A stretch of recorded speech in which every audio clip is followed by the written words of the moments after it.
네, 이 시간 생활에 도움이 되는 경제 팁과 또 경제 관련 뉴스들 전해드리도록 하겠습니다. 머니엘리지스의 박종희 대표 그리고 포춘코리아의 한정현 기자와 함께할게요. 안녕하세요. 안녕하세요. 안녕하세요. 오늘 저 혼자예요. 잘 부탁드려요. 네, 알겠습니다. 좀 쓸쓸해 보이지 않으세요? 그렇네요.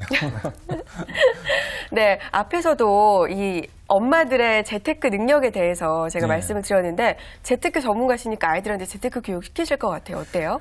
제 안에 그 자녀들이 지금 초등학교 2학년이고 네. 이제 작은 애는 이제 6살이거든요. 근데 작은 애는 아직 못 하고 있지만 저희 큰 애 같은 경우에는 그 초등학교 들어가는 그 시점부터 네. 제가 다른 것보다도 뭐를 하냐면 제 용돈을 줍니다. 어. 용돈을 뭐 한 달 단위로 주는 게 아니라 일주일 단위로 주고 네. 근데 거기서 중요한 거는 반드시 절반은 저축을 해라.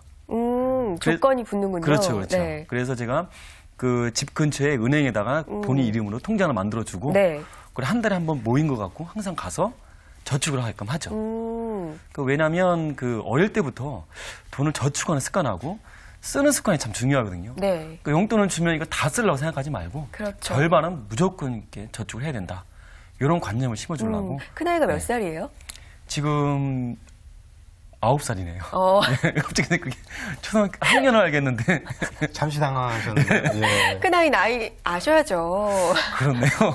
그럼 잘 따라주는 편이에요. 아직 어린 편인데. 아직 어리니까 그냥 시킨 네. 대로 하는 거죠, 무작정. 어, 예, 그냥 무작정 그래요. 하고 지금은 본인도 이렇게 내가 뭐 5,000원 줬다. 네. 그러면 한 2,500원만 써야 되는 걸로 알고 있습니다. 그럼 나머지는 저축해야 된다. 그것만으로도 참 좋은 이렇게. 예. 습관이 될 것 같아요. 경제 관념도 생기고. 그렇죠. 보통 분들은 이렇게 용돈 뭐 기입장을 써야 된다. 네. 뭐 이렇게 해야 한다 이렇게 하는데 그게 잘 안 쓰거든요. 그렇죠. 좀 쓰기도 어렵고. 네. 왜냐하면 부모들도 이렇게 가계부 쓰는 것도 어려워하는데. 맞아요. 그 자녀들한테 용돈 기입장 적고 이거 계산 다 해봐라.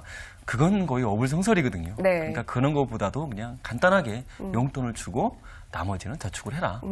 이런 것부터 시작하는 게 네. 가장 좋은 첫걸음이지 않나. 네. 근데 효과는 모르겠지만 좀 기다려 봐야 될 것 같습니다. 네. 좋은 효과 있을 것 같아요. 한정현 기자는 어떠세요? 아직 미혼이시잖아요. 예. 그런데 이 미래 아이들한테 물려주고 싶은 재테크 노하우라든지 아니면 교육 방법 같은 거 있으세요? 근데 제 자신이 이렇게 재테크를 이렇게 열심히 하지는 않는 편이라서 네. 사실은 그런 것보다는 좀 경제 기사 같은 것들을 좀 읽으면서 네. 좀 뭐 계속 그 습관적으로 경제에 대해서 좀 생각을 할 수 있는 그런 환경을 좀 만들어주고 싶은데 잘 될지 모르겠습니다. 그거는. 예. 잘 될 것 같아요. 근데 아이들한테 경제기사 좀 어렵잖아요. 어른들도 사실 경제기사 읽기 어떤 때 좀 어렵게 느껴지는데 어떻게 하면 좀 쉽게 읽을 수 있을까요?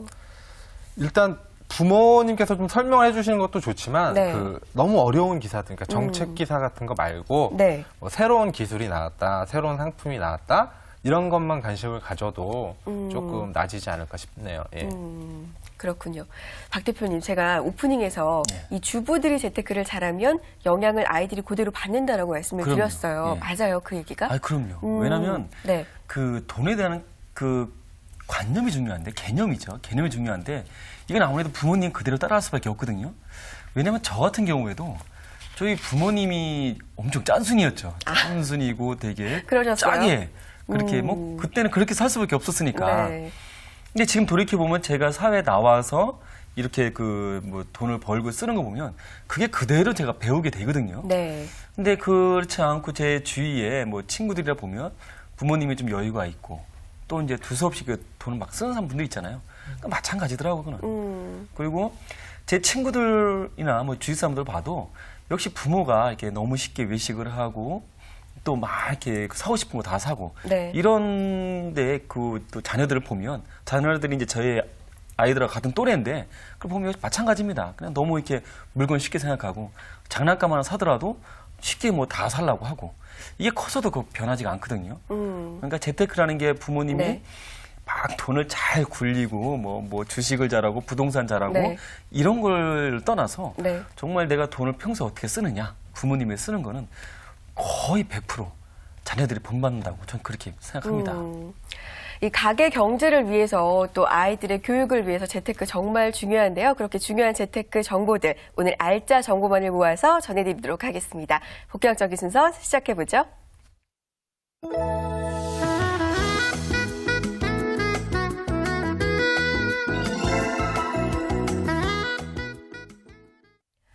네, 네, 생활에 보탬이 되는 경제 팁 알아보는 시간입니다. 박 대표님, 오늘 어떤 내용 소개해 주실 거죠? 예, 오늘은 그 지난 시간에 이어서 네. 자녀 교육비 마련 그 2탄 두 번째 시간에 대해서 말씀드리겠습니다. 네, 지난 시간에 자녀 교육비 마련 1탄 우리가 얘기 나눠봤잖아요. 예, 예. 솔직히 좀 가물가물하거든요. 그렇죠, 좀 예. 정리해 주시죠. 예, 지난 시간에는 그 좀 어린 그 자녀를 두신 분들, 그러니까 초등학교 이하겠죠. 이하 그 되신 분들의 얘기를 말씀드렸는데, 그런 자녀를 두었다 그러면 대학 진학기까지는 한 10년 이상 시간이 있기 때문에 이럴 때는 자녀 교육비 마련을 위해서 다른 은행이나 뭐 증권사 상품보다는 장기 상품을 가입할 것을 권했습니다. 네. 예, 그 이유는 그 장기 상품은 아무래도 복리식으로 운영이 되기 때문에 네. 그 복리 효과를 또 볼 수가 있고 또 이제 자녀 그 큰 돈 들이지도 않고도 또 이렇게 적당한 금액으로도 충분히 마련이 되기 때문에 네. 그 장기 상품을 꼭 추천을 했고 네. 그리고 장기 상품을 뭐 이렇게 따지려고 이것저것 따질 게 아니라 네. 그냥 그 보험사에서 파는 어린이 저축보험이나 아니면 그 은행의 방카 신앙사에서 파는 그런 어린이 상품 이런 걸로 쉽게 가입을 하면 충분히 마련을 할 수 있다. 이렇게 제가 말씀을 드렸습니다. 네, 이제 기억이 나요. 네. 이 저학년 자녀를 둔 부모를 위해서 좀 장기간 기간을 두고 복리 상품을 추천을 해주셨는데 그러면 오늘은 제가 예측컨대 좀 고학년 부모를 둔 재테크 방법에 대해서 준비하신 거 아니에요? 예, 그렇죠. 네. 그러니까 오늘은 그러니까 초등학교 4학년 이상 그러니까 대학교 진학까지는 한 10년이 안 남았겠죠. 네. 이런 분들은 어떻게 자녀 교육비를 마련할 것인가 이렇게 하실 건데 주의할 점은 그 초등학교 한 5학년, 6학년 되는 부모들이 의외로 그 좀 전에 얘기했던 그 장기 상품, 복리 상품에 많이 가입을 합니다. 네. 근데 그 계산을 해보면 이런 뭐 보험사나 이렇게 방카신앙사에서 파는 그 어린이 저축보험들은 한 10년 이상 돼야 그 효과가 있는데 네. 그 이전에 만약에 6년, 7년밖에 안 남았다. 그럴 경우에는 그 원금도 못 찾는 경우가 있거든요. 아. 예, 그렇기 때문에 이런 분들은 먼저 장기 상품 배제를 하고 네. 그 외의 상품 알아봐야 된다. 이렇게 이제 순서를 정해야겠죠. 그럼 고학년 부모를 둔, 고학년 아이를 둔 부모들은 이제 장기 상품을 좀 배제를 해야 된다. 일단은 그런 그렇죠, 말씀이시죠. 또 어떤 방법이 있죠? 그래서 가장 좋은 거는 네. 그 이제 비과세 상품을 사용하는 건데요. 아무래도 그 자녀 교육비는 목돈이 들어가잖아요, 그렇죠? 그렇죠. 목돈을 마련하는 만큼 이자에 대한 소득세가 많이 날 수가 있습니다. 요 비과세라는 것은 이자 소득세를 그 과하지 않는 건데 이자 소득세는 내가 그 불어난 이자의 15.4%를 세금을 의무적으로 내는 겁니다. 네. 그러니까 내가 저축 상품을 들었는데 이자가 100만 원 소득이 됐다. 그러면 15만 4천 원을 공제하는 거죠. 근데 이게 100만 원이 아니라 1000만 원일 경우에는 154만 원을 갖다 공제하기 때문에 요게 이제 만기가 됐을 때는 그 상품이 찾는 금액이 클 수가 있습니다. 네. 그래서 무심코 이렇게 아무 상품을 가입할 게 아니라 좀 이렇게 목돈이 되는 상품이기 때문에 일반 시중은행에서는 비과세 상품이 거의 없어지는 추세입니다. 그 장기 상품도 10년 이상 가입을 해야 좀 비과세 혜택을 주고 있고 네. 일반 시중은행에서도 거의 없애는 추세이기 때문에 이런 비과세 상품을 찾으려고 그러면 제2금융권으로 가야 됩니다. 그래서 뭐 저축은행이나 네. 신협이나 새마을금고 같은 곳에 가면 그 조건만 맞으면 비과세 상품을 가입할 수가 있습니다. 근데 그 사람들이 또 걱정을 많이 하잖아요. 뭐 저축은행이 뭐 부실도 많이 그렇죠. 되고 이걸 과연 요즘, 네. 걔는 뭐 장기적으로 가입해야 되는데 이게 과연 또 나중에 잘못된 거 아니냐. 근데 주의할 점은 5천만 원까지는 그 예금자 보호가 다 됩니다. 네. 원금과 이자를 포함해서 5천만 원까지.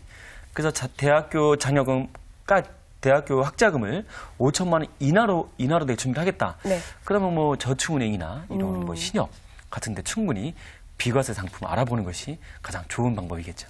예. 일단 비과세인지 아닌지를 좀 따져보는 게 중요할 것 같은데 네네. 저축은행에서는 5천만 원까지 그렇죠, 일단 예. 네, 생각을 해보면 예. 좋겠군요. 그렇다면 좀 수익률을 높게 기대하기 위해서는 펀드를 이용해도 좋을 것 같거든요. 네네. 어때요? 그렇죠. 지금 자녀 예전에 한 2년 전에, 네. 2년 전에 한 10년 전부터 그 우리 아이 3억 만들기 펀드 이게 그런 한참 거. 유행을 했습니다. 제목 많이 들어본 기억 있어요. 예. 네. 그래서 이제 부자 아빠도 좋지만 부자 뭐 아이를 키우자. 네. 그래갖고 어릴 때부터 이렇게 돈을 넣어주자. 그래서 그런 게 상품이 유행을 했는데 그게 사람들이 가입은 많이 했지만 또 해지도 많이 했습니다. 왜요? 왜냐하면 그게 뭐냐면 이런 펀드 같은 경우면 저번에도 제가 말씀드렸지만 6년 최소 6년 이상은 돼야 네. 은행보다는 높은 그 금리가 나타나는데 근데 우리나라 사람들이 되게 저급하거든요. 그렇죠. 가입한 지 한 2년하고 3년밖에 안 됐는데 마이너스 수익률이 났다 그래서 다 해지를 했습니다. 네. 근데 그래서 만약에 자녀의 한 중학교, 고등학교 정도 둔 부모라 그러면 그 대학교까지는 한 5년, 6년 채 안 남았기 때문에 그렇죠. 이런 펀드는 제가 가입할 것은 권하지 않고 초등학교 고학년, 뭐 한 4, 5, 6학년이다. 네. 이럴 경우에는 펀드가 오히려 더 나을 수가 있죠. 네. 그럼 펀드는 일단 한 6년 이상 대학 가기까지 그렇죠. 자녀가 이 남아있는 예, 예. 부모들한테 좀 권해주시는 거군요. 그렇죠, 그렇죠. 그렇다면은 요즘 추천할 만한 상품 그럼 뭐 있을까요? 예, 요새는 뭐 금리도 워낙 낮고 네. 또 이제 특별히 뭐 이렇게 주식도 시장이 요즘 또 불안정하잖아요. 그렇기 그렇죠. 때문에 좀 안정적으로 하는 게 좋은데 네. 특히 이제 자녀 대학교 진학까지 6년도 안 남았다. 이런 경우에는 가장 중요한 게 원금 보장입니다. 네. 설사 진짜 힘들게 돈을 모았는데 막상 만기가 돼서 돈을 찾으려고 했더니 원금도 못 찾았다. 이런 경우에 큰 손실을 볼 수 있기 때문에 네. 원금 보장이 되는 것 중에서 가장 추천할 만한 상품은 월복리 상품입니다. 예, 그러니까 연복리가 아니라 네, 월복리 월복리. 저축 네. 상품이죠.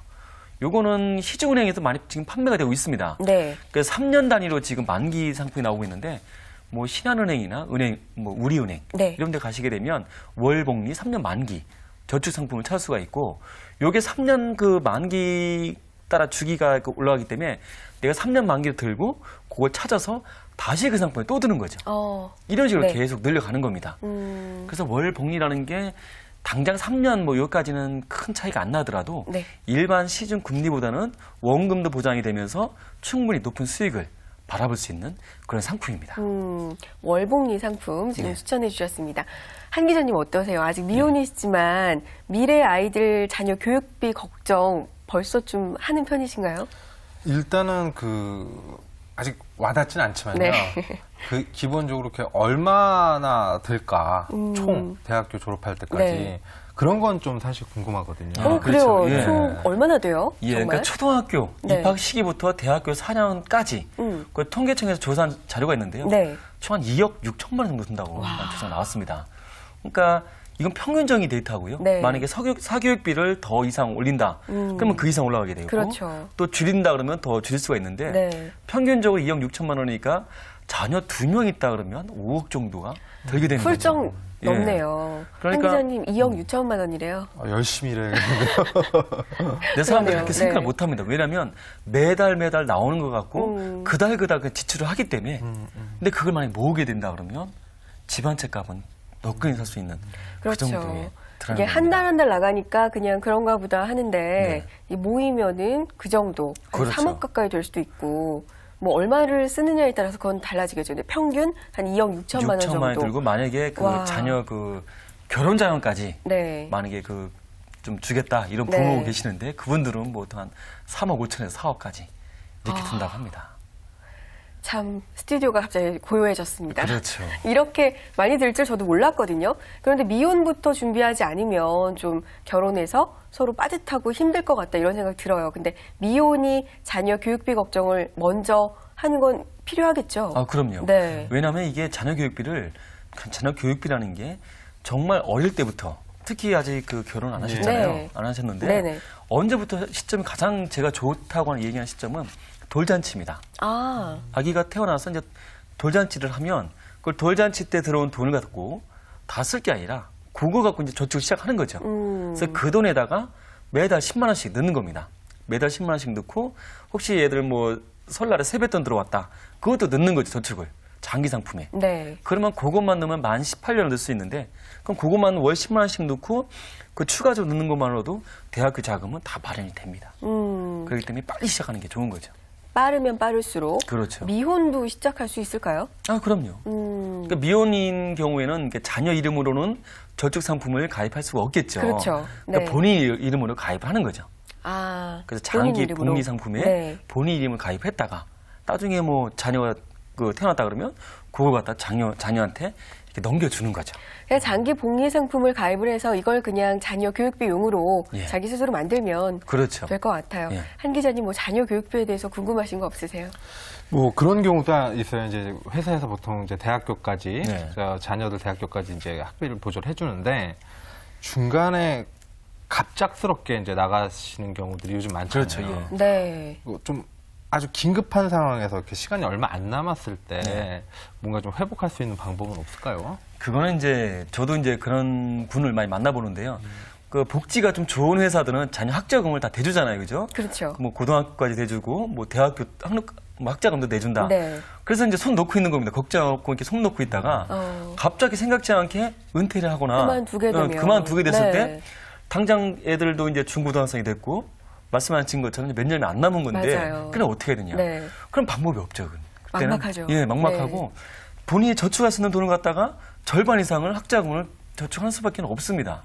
그렇기 네. 때문에 여기서 제가 좀 당부드리고 싶은 거는 너무 그렇게 회사의 복지에 의존할 게 아니라 그런 게 나온다 치더라도 별도로 저축을 준비를 하는 거죠. 너무 그것만 믿지 말고 네. 별도로 10만 원이면 10만 원, 20만 원, 20만 원을 미리부터 준비를 해놓는다면 그런 다음에 이제 그 나중에 가서 회사에서 돈을 대주면 좋고 안 대주더라도 이 돈 갖고 대비가 돼 있는 대비가 거죠. 될 수 있는 금액이 네. 마련이 되는 거죠. 네. 알겠습니다. 이 자녀 교육비 정말 부담스러울 수 있습니다. 자녀 교육비 때문에 아이까지 안 낳는 실정인데요. 그렇지만 미리미리 대비해 놓는다면 뭐 그렇게 부담스러울 리는 없지 않을까, 미리미리 대비가 중요하지 않을까 생각 드네요. 다음 순서 넘어가 보죠.